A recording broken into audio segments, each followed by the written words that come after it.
In my next section, I have the getter and setter method. These are the common names for the accessors.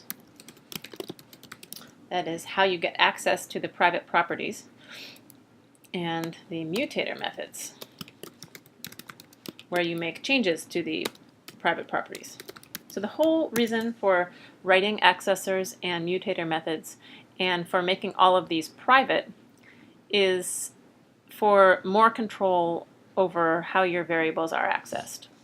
So for example, if you have some bug in your program and you can see that the number of credits is wrong at a certain point of the program, if your num credits variable is public, then that means that any other piece of code can just be editing num credits whenever it wants, and so it's really hard to track down which piece of code is causing the bug.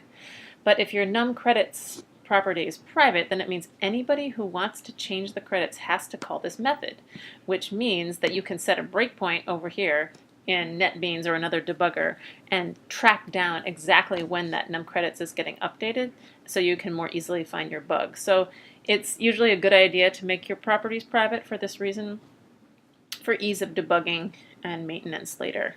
Keeps your code a little bit safer when you can control access to your properties. This is similar to my constructor comments. If you, in the setters, if you have a parameter that is the same name as your property, you will need to remove ambiguity by using this dot in front of the property, or the instance variable name. If the names are different, num credits and credits, then you don't have to use this dot because there is no ambiguity to resolve.